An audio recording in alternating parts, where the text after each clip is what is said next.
Hey, how you doing? This is Diesel. This is my little beauty chariot that I ride or drive, whatever you want to say. But anyways, I was at Windrock last week and I broke a rear sway bar. I make a post on social media how I'm looking for one, and I have a bunch of people saying you don't need it. You can't tell a difference if you have it on or you have it off. In that case, I don't know why somebody would take it off if they can't tell if they have it on or not. But we are going to do a little test. I have this beautiful flex ramp that we're going to drive on. Right now, the rear sway bar is connected. If you look over here, you can see it's connected on both sides. We got the sway bar links on both sides, and we're just going to drive up a flex ramp, and we're just going to see what happens.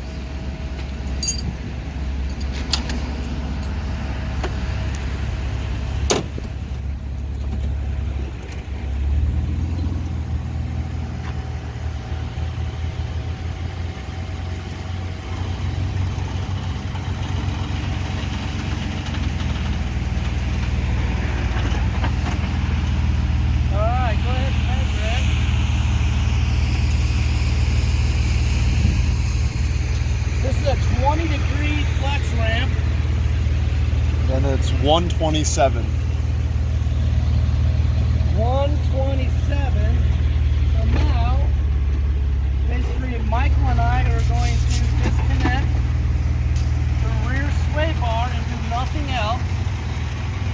And you'll be able to watch us do this. And I'll just start talking about it while we're doing it. So I made this post, and I started thinking to myself, why can so many people be misinformed?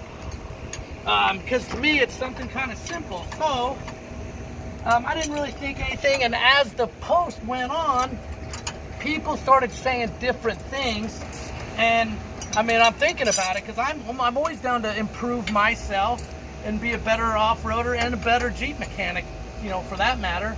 So I'm thinking about it, and what do most people, all these Jeep shows, go to how they test their flex or test to see their score, and the only thing I can think of is the trailer that is at most Jeep shows. I think they have a couple in Moab, Jeep Beach, and then everybody's on the flex trailer. And yes, when I'm on the flex trailer, which this Jeep does very well, by the way, I hit gnarlier scores when I disconnect my rear sway bar.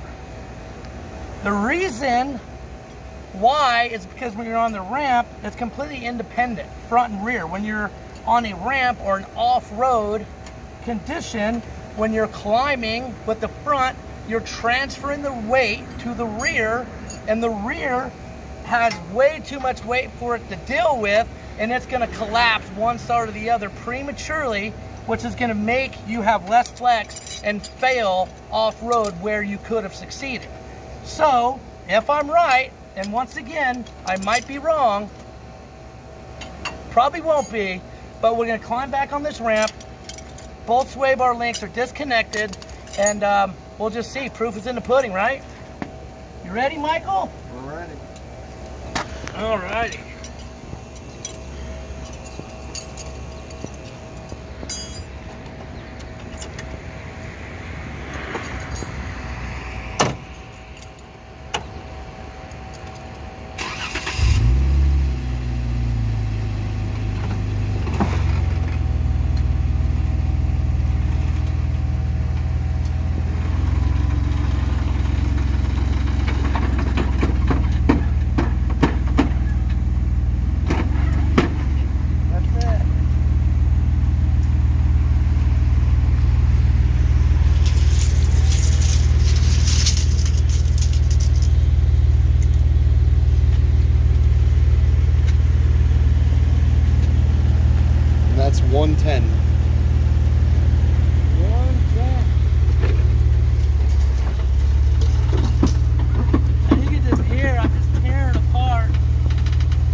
that is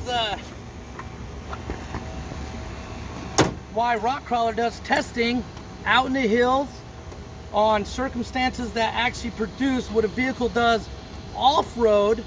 And the ramp that we all go to and compete, which this thing, you know, sets an impressive 1230. That ramp is really good for setting your bump stops and getting a base setup. But for off-roading use, the rear sway bar 100% with the Rock Crawler suspension is primo. And not just the Rock Crawler suspension, that rear sway bar needs to be on there. So if you don't have one, that's why. If you took it off because you can't feel the difference between having it on or having it off, there's no need to take something off if your expertise or experience level is not up to, you can tell the difference between stuff like that, because it is important. It stabilizes your Jeep. It makes the rear end a lot easier to handle when you're pulling through a climb. And yeah, proof is in the pudding. What was the overall measurement? We had 127. 127 with the sway bar, and 110. So that is 17 inches that we climbed up further on an obstacle with the rear sway bar. So keep that in mind. Rock Crawler, well, we're proven to do what it's meant to do off-road. So that's it. This is Diesel with Jeep Style with help with Michael. And this is Sway Bar 101. If you have any questions, hit me up here at Stacked Off-Road. Not only are we an amazing off-road shop, but we're here to help you. So hit us up. Have a good one. Put that rear sway bar on. Do it.